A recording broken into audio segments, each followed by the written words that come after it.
put together kind of a one-page template. And so I wanted to kind of give you an idea of what that looks like as well. Mine was a little bit different with my experience, and I wanted to kind of hit on, I had this great plan going in, I thought, and things obviously changed. And so I wanted to share some of my lessons learned and what worked well and what I wish I would have done sooner. And I'll go through, I've got some other slides as well too, but I was in a position where I had a PhD student that was formerly a department chair at Ozark Technical Community College. And during her PhD working with me, she became dean at Valencia College, which is one of the largest community colleges in the US. I mean, again, really lucked into this student who was absolutely amazing. And when she finished, we really need to take the research we've been doing and really expand this. So what we've been working on was she was really interested in STEM retention rates, which is also an interest of mine. I've done a lot of freshman advising. And her research was doing pattern recognition to predict those factors that prevent you from completion rates. And so from a community college standpoint, the 3-year 150% rate is what we're looking at completers versus non-completers. And we had a wealth of information, 5 years of data for her research. And at the end of it, she did an absolutely amazing job, was able to predict completion in STEM with about 90–92% accuracy. And so we're like, this is great, but what do we do with this, right? And then she finished and she left me, right? And so at the same time, I also lucked into another PhD student. And so we had a faculty member, kind of a long story short, but we had a faculty member that left and a student that needed a new advisor. So it's like, okay, let me look at what I've been doing, and like, this is an area that I've really been passionate about and is really interesting to me. And luckily she had all the background of programming and statistical analysis, so it worked great. So we wanted to look at other techniques with neural networks, machine learning, so we could look at more pattern recognition, but then the idea of it behind this is, and we're still submitting it, so don't take my idea, is going to NSF with our prediction methodology to come up with more intentional advising. If I know that you're at risk and you're not going to finish your program, what can I do? And when you come in for advising, and I know many of us in the room have done advising, you get, what, 15 minutes? And with freshman advising, it always drove me nuts because after 2 years, they matriculated into their program, and I finally got to know them. And it's tough because you realize students that are struggling, but it's after that 3rd or 4th advising appointment you go, oh, I know why now you're struggling. I'm just finding out that you go home every weekend, you're working the family farm, you're the first kid going to college, but you have all these different pressures from your background. And I didn't know, maybe because I wasn't asking the right questions. And at the end of the day, though, I really kind of thought I was getting to know these students. But I knew I wasn't coming up with the right questions. And so taking that student on, we started looking at how we can go through and come up with more of this intentional advising approach. And she's in her 2nd semester working with me. And so I'll talk a little bit about my initial budget request. Summer salary for me, which was great. But then I also went after funding for the student. So it was a student that I had not planned on working with. I did not have funding. So one of the things I'll talk about through this is that didn't come from CAFE, but because I was going after this and the department was like, that's great because I'm going to go after NSF funding for it. The department supported this as well, and I included it in my proposal as matching support for my department to fund the student for a semester, which was great. And so as we started looking at it, so Jen Snyder was my student, she's Dean of Science at Valencia College. What we ended up doing, and I'll talk a little bit more about this, but we did a lot of the initial analysis and preliminary studies, which was great. I initially planned for a trip to go meet with her more, and that was included in the travel to go to Valencia College in Orlando, which is great. Orlando's beautiful. But one of the things is her and I started talking and looking more into where we wanted to go, which program for NSF. We actually decided to meet at ASCE, which most of you are probably familiar as American Society for Engineering Education, their big annual conference. So I switched that up a little bit, and that was a big learning curve for me. They have a booth, so if you're thinking about submitting this, they have a booth at ASCE where you go up with a white paper and go, hey, Mr. Program Director, you know, or what do you think about this? Give me feedback. And they'll take a half an hour with you. And they'll go through your idea. And we thought, this is great. Plus we got to we went around and heard the different talks about it, and it really helped us formulate what we wanted to do for that NSF proposal. And actually the NSF proposal that I was targeting initially completely changed as well too. There was one that we weren't aware of. It's called NSF Includes. But a lot of what, yeah, I know, I didn't know either, right? The mission of that program is to help with underserved minorities and underrepresented groups. So with one of the things we learned with community colleges, they're very specific. They support the community that's near them. So Valencia College is in Orlando. It's a strong Hispanic community, very close ties. I learned so much more about how students are impacted. When they had all the issues in Puerto Rico, that affected their student body. And they had to go in and add a lot of support staff to help, just with how people were coping because they had family in those communities. So understanding that and really looking at their relationships.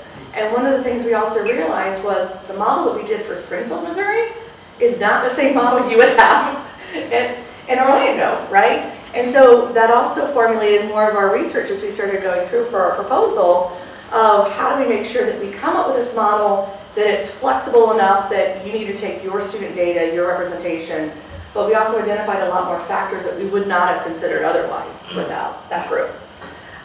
So I'll go through a little bit more of what my purpose was. So what we wanted to do was really look at those intervention strategies and take that information, luckily with all the data that we had from Ozark Technical Community College and then now Valencia College, and then we're working on campus, still trying to figure out some of the institutional review because that's moved to Columbia, but that's another story. But how to have access with the transfer rates. And while it's not S&T necessarily, it's amazing how many students are at community colleges and transfer. And it's in the neighborhood of like 70–80% of students have taken courses at community colleges and transferring. And so if we're not getting high completion rates at community colleges, then we're not getting students at S&T and at other technical universities. And so looking at those different transfer pathways so that we can help those students be successful. So I put together a timeline. This is something that you'll do for your proposal if you decide to do it. But in June, our goal was to complete the introduction, do the literature review, some preliminary models. July was developing intervention strategies, how we're going to validate this proposal moving forward. August, getting external evaluators and letters of support, meeting with faculty mentors, and then initially it was Department of Education that we were searching after. Yeah, that didn't happen. As we started going in and finding different methodologies, we actually started going through, well, I'll jump ahead in a second, but we started figuring out that we really needed this more of a hybrid approach to what we were doing. And again, going back to ASCE, I wish I would have thought about that before, but we got so many ideas making that trip in June, realizing what else was out there that it kind of blew up our whole plan. But we're still, I think, very successful with what we wanted to do. So from the budget, you also have to put together as well. I had my partial month salary for the summer, traveled to Valencia, and again, took that and went to ASE instead, which was a much better use of time and money. The other thing I will say is we started looking at that of, well, if I go to Valencia and visit her, she's a dean, she's kind of busy. We're going to get interrupted. And so finding that conference where we were both at and we could hide, we could go to sessions, it was so much better because it was more dedicated time to work on the proposal. And she still had access to emailing people, getting questions and things like that. So I would encourage you to think outside of just your normal locations. That was probably the best thing that we got to do. And then also, I had another match on $7,000, almost $8,000 in matching funds for my department to help with that student. Now I was kind of lucky, as I mentioned, her advisor left, so she needed somebody, and so I was able to kind of finagle that, which was awesome. But also with the whole plan of I'm going to go to NSF, we're a research-driven university, it was a fairly easy sell, so I would also encourage you to think about that as well too. So that was great. So again, I had this great plan, made a lot of sense at the beginning, but what we ended up doing is we traveled to the ASCE conference, we met with the program director. How it works if you end up going to ASCE for any of these and you're not aware of it, they've got a booth. They usually have 3 to 4 people staffing it. You can also set up and make appointments, and they usually can get them to go off and meet you for coffee or whatever. But they'll spend that time with you. Take your one-page overview. That really helped us kind of understand where we needed to go. We learned about the NSF Includes program, which I had no idea. And then we went back and, as we're meeting at the conference, going back and looking at what they've funded in the past before, I'm like, this is really the right home for us. We need to go to NSF Includes. But they've got that booth. We also heard topics. We got to see the latest, greatest, who else is doing anything like this, which was great. So on top of it, with the student, we're going through, and she's doing the publication option for the dissertation. So we try to make this a win-win as well, too. So doing some of the initial analysis to see what should be done. So she's got 3 papers in out of that semester as well, too. 2 of them are conference papers. So we did one with classification and regression trees to go through and figure out the factors that impact why students are able to complete their degrees. And that really helps us with narrowing down what those factors are for prediction and what we need to go get from an institutional review. And then we also used artificial neural networks to go through and look at the pattern recognition methodology as well too. And she's getting a little bit better results than we were getting with Jen's research. So in one instance, she's predicting STEM completion rates with close to 96%, which is pretty awesome. And really now, as we look at all the different methodologies that are out there, it's more of that hybrid approach that we're working on for the proposal.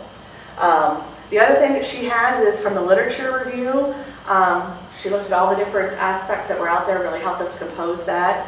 And more of a literature review of the data mining and machine learning methodologies for predicting success in education.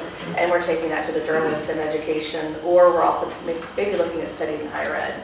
But that paper is probably 95% of the way done, and the other 2 were submitted and under review now. So that's been a huge help, because as I take all that, it's all really going straight to the proposal. So it's been kind of a nice win-win for her that I've been working with her for 2 semesters. She's got 3 papers. She's well underway with her doctoral research now, and the proposal's writing itself, which is good. So, yeah. That's an overview.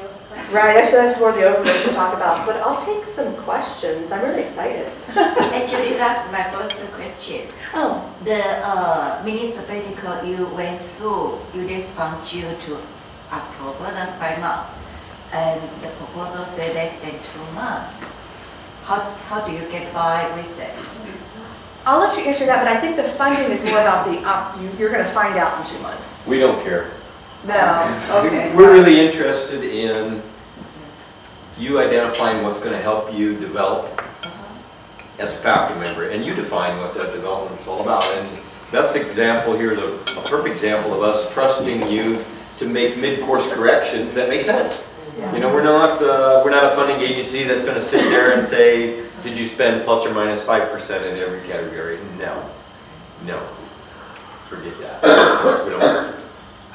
The same question is also about the eligibilities. Were you taking sabbatical during that time, June to October? I mean, it depends on what you want to call like a sabbatical. I mean, the formal sabbatical, no.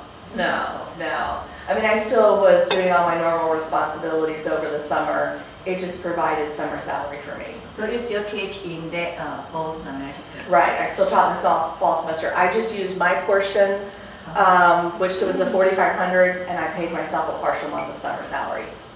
Right. And then I was still continuing to work on it, and we're still working on it now. Right. But from the sabbatical standpoint, it's not in line with the traditional sabbaticals on campus. Beth's proposal kind of fell in between what we envisioned for the mini sabbatical program and professional development travel funds. For instance, you were kind of an in-betweener with respect to the level of funding that you requested as well as the purposes. But in the end, we still are going to default on trusting faculty to define. We want it to have an external focus. We want you to build a collaboration with someone who's not here, and maybe that means physically relocating for a while. And I think originally when we were thinking it, we were thinking that. But with respect to engaging with someone in Valencia College, wonderful. It's okay, we'll flexible. Thank you.